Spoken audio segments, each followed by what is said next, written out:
Hi, everyone. I'm Tanya Rivero. Vermont Senator Bernie Sanders is in South Carolina today following his runaway win in Nevada this weekend.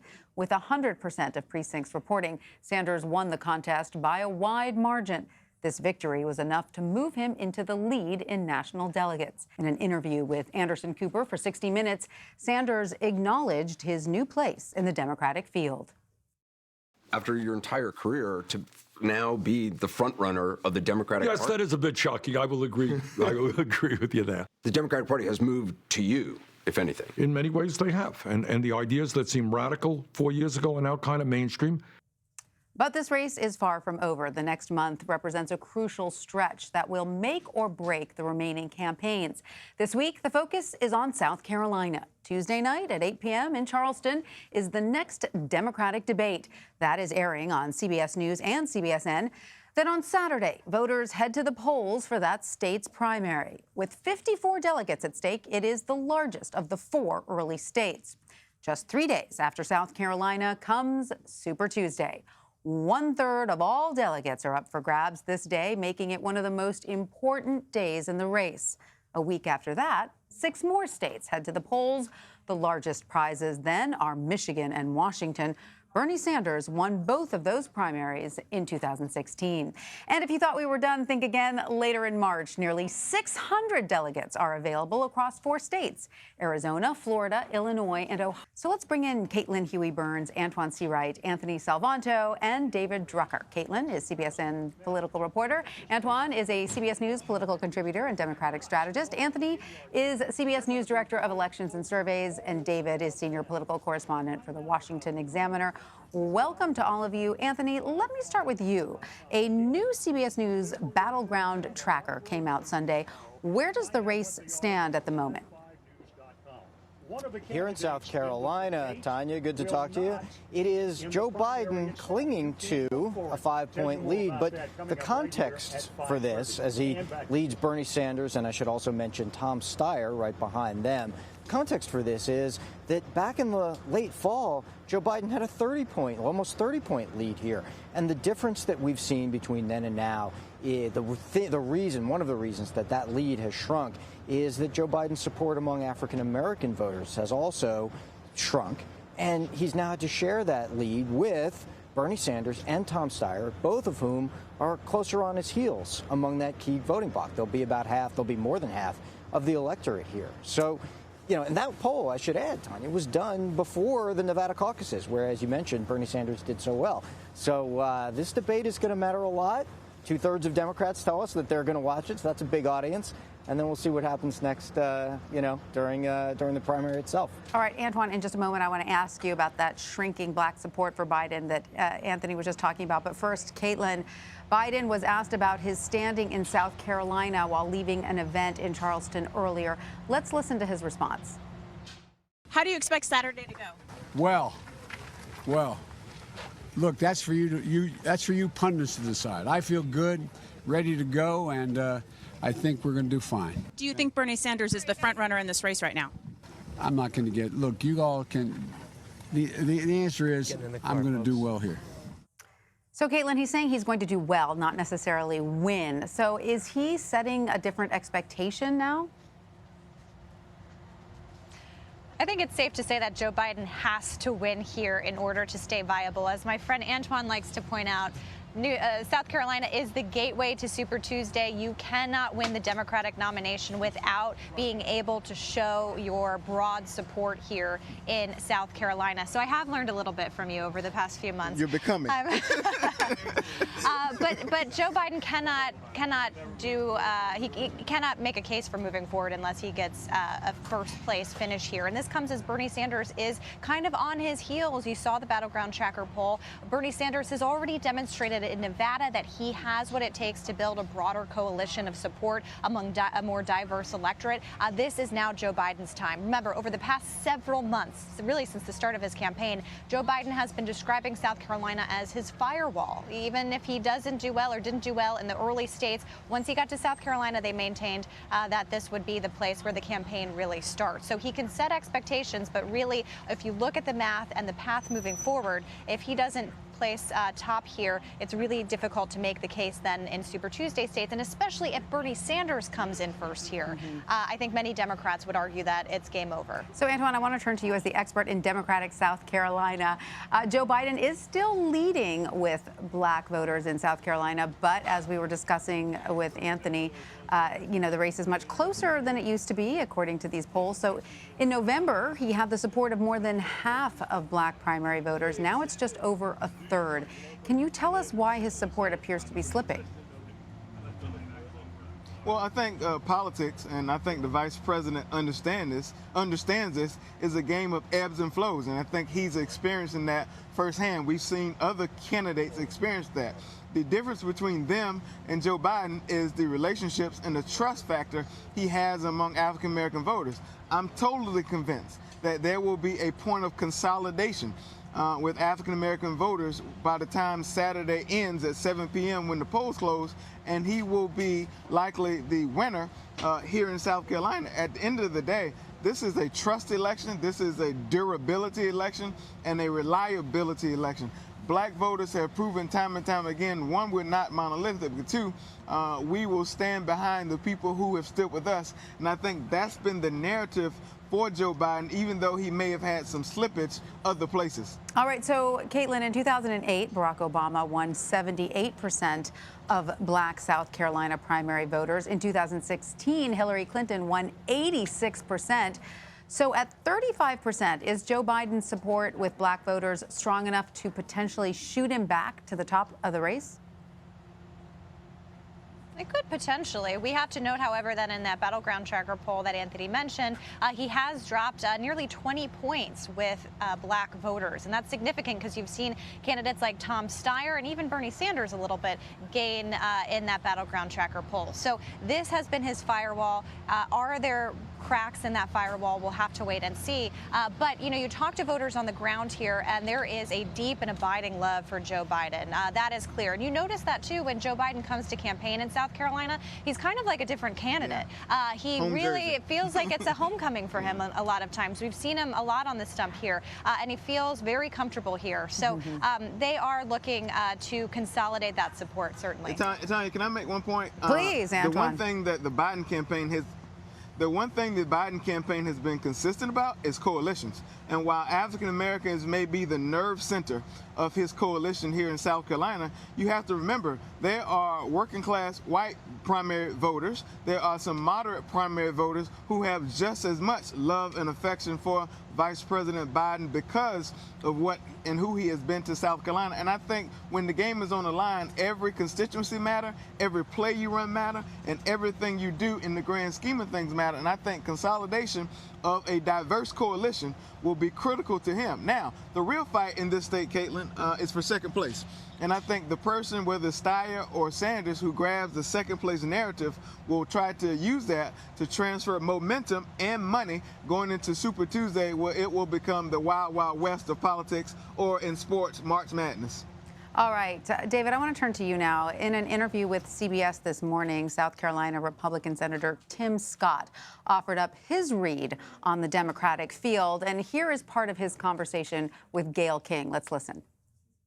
Do you think that Bernie Sanders is the biggest threat to President Trump right now? I do think so. I would say that the biggest threat to President Trump is President Trump. What do you mean by that? Well, if he's on his game, as he was at the State of the Union, I don't think there's a candidate in the country that can beat him.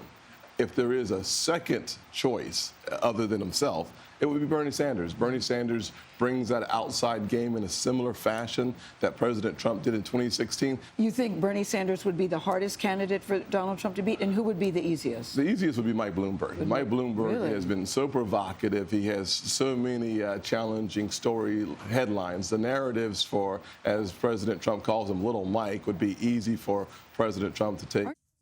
So, David, is that indicative of how the Trump campaign and Republicans in general feel about the Democratic candidates?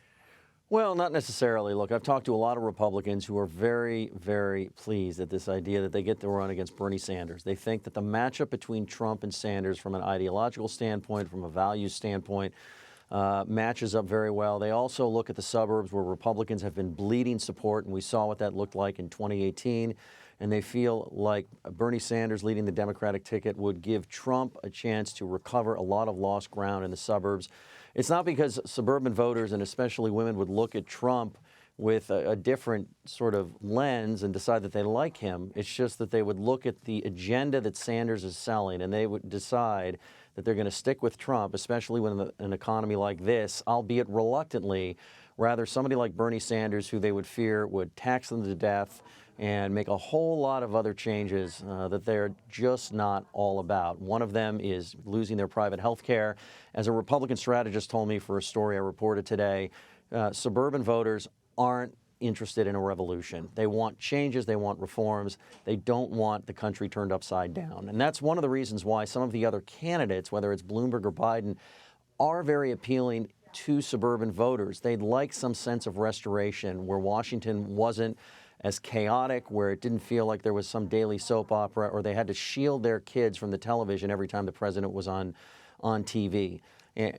On the other hand, if you look at the states that are going to matter the most, whether we're talking about Wisconsin, Michigan, Pennsylvania, or even Florida, Trump is a very good matchup for Bloomberg, particularly in the Midwest, where the mayor's climate policies, the mayor's gun policies, and other cultural issues are going to make him a very tough sell in terms of eating into that white working class advantage that the president has and getting a lot of these voters back. So there are other candidates that would do a much better job of that. Don't you think, though, there's a danger to underestimating Sanders from the Republican perspective, the same way that then candidate Trump was sort of underestimated by the mainstream when he was running in 2016? Well, look, the worst thing you can do as a political professional or a journalist is underestimate everybody and start to make predictions and decisions before you've been on the road talking to voters month after month after month. I do think, though, that these comparisons to Trump are not perfect. So if you look at President Trump, what he was able to do was thread the needle, attracting a voter that had been gravitating toward the Republican Party over cultural issues, not necessarily economic issues, but would still vote Democratic on occasion. He was able to offer them something in regard to policy, whether it was trade policy, and then on cultural issues like gun rights, while still appealing to the traditional Republican via judges or via tax policy. And so he was able to build a broad enough coalition to win an electoral college victory. So I think the question we have to ask with Sanders, and he shouldn't be dismissed, is how does he attract a broad coalition? How does he win independents? How does he win soft Republicans? How does he hold on to soft Democrats in the states that matter? I would still expect, given Democratic opposition to Trump, that Bernie Sanders would likely win a popular vote victory, given all of the Democratic votes there are to mine in states like California and New York and Illinois. But would he be able to put together an electoral coalition in the Midwest? How would his socialist policies and comments about Fidel Castro, like we heard on 60 Minutes, which are a big deal in South Florida, how does that play in Florida? It does not play well. It is a huge problem for Democrats, and especially down-ballot Democrats. So yes, you can't underestimate Bernie Sanders. Yes, he's a quasi-populist that could do some unpredictable things the way Trump did. But at the end of the day, you have to look at what his coalition is, and you have to ask if he has the same opportunities for a broad-based coalition that Trump did versus just a base-centric coalition. Mm-hmm. Okay, so Caitlin, speaking of Senator Sanders' coalition, what do we know about who makes it up so far? Well, he's been the candidate who's been able to demonstrate the broadest coalition to date when you look at how he's performed in the 3 early states that we've had so far. Take a look at Nevada, for example, where he really blew out the competition, doing really well with young voters. That's really the base of his coalition, doing really well with Latino voters. That was a strong base of support in Nevada, which he really spent time on the ground, really cultivating and building that up over the past several years since he ran the first time. That is key. He does have some work to do with black voters, especially here in South Carolina. Remember, in 2016, we kind of saw the opposite, where he was doing well well in New Hampshire, but couldn't quite translate it. And Hillary Clinton did really well in South Carolina, Nevada, and elsewhere.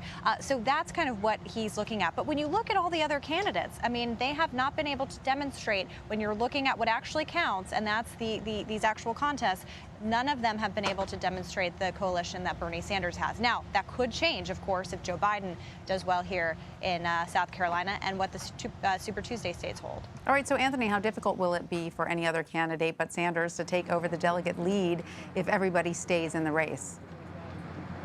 I am glad you mentioned delegates, Tanya, because I can report here to you on red and blue. So I've just put in some more estimates because Nevada has updated their count. So our national delegate count right now is Sanders 43, and I've got Buttigieg at 26 and Biden at 13.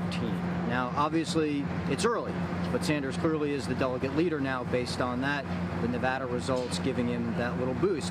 What everybody has to watch and understand as this goes forward is that as much as the pundits like to talk about who wins and who loses, this is a delegates fight.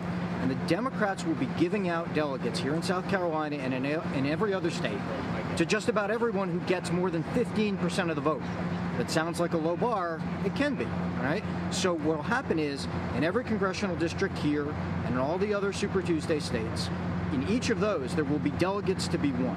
What that means is that it is very hard for someone to catch up, because even if they quote-unquote lose a state, even if a leader quote-unquote loses a state, they can still pick up delegates. They can still go into congressional districts and pick up delegates. And so the math becomes on the side of a leader. Having said that, I think one of the really interesting things, both here in South Carolina and as we head into Super Tuesday, is going to be that all of these candidates have particular districts, particular areas of these states where they think they can succeed. So a Mike Bloomberg might go into maybe more affluent, closer in suburbs in Texas or California and try to pick up delegates. And Bernie Sanders might be competing in many of those same districts because, as Caitlin mentioned, of his support with younger voters. And each place, each map you're going to see carved up by the candidates, and that's going to be the real race. Leave aside the punditry about who gets the win and who gets momentum. That's going to be the real race. And that's the thing that's the reason that we are going to follow all the delegates as this thing goes forward, Tanya. Absolutely. And Anthony, I'm glad you brought up Michael Bloomberg, because David, my next question is to you about Michael Bloomberg. We still have to factor him into this equation. You know, you have some new reporting on how Republicans are preparing for the truckload of money he plans to spend on the general election, because remember, he has promised to back whoever the eventual Democratic, nominee is, presumably, even if it is Bernie Sanders. So what can you tell us? Yeah, and his campaign was asked about that today on a morning conference call. What if your arch enemy, Bernie Sanders, is actually the nominee, this guy that you're now launching a national ad campaign against because he's so dangerous? And they confirmed a promise is a promise. We'll spend all this money on Bernie Sanders. And I think Republicans are looking at that, and they've started to up their estimates for what they think they need to raise. The Trump people supporting the Trump campaign, Republican financiers, bundlers, fundraisers, are looking to up what the president was planning to raise from $1 billion to $1.5 billion, and possibly to help the president's designated super PAC up its $300 million plan to anywhere from $500 million to $1 billion. I think one of the things we know is that the president's reelection campaign will have the money it needs to win if he can win. They've got a very sophisticated operation, unlike 2016. So he's got the best of the establishment and the best of being an outsider, and that's a pretty potent combination. The reason there's so much concern about Bloomberg, and we've never seen this before with a self-funder. Self-funders are notoriously penny pinchers who don't actually spend as much money as it takes, and Michael Bloomberg is the opposite. He's dumping everything he has, maybe because he's almost 80 years old and he can't take it with him, but he is dumping everything he has, not into just television ads, but he's creating a quasi-political party, practically a shadow political party, complete with field operations all over the country in states where Democrats never bother with because they're so red, with a great data program.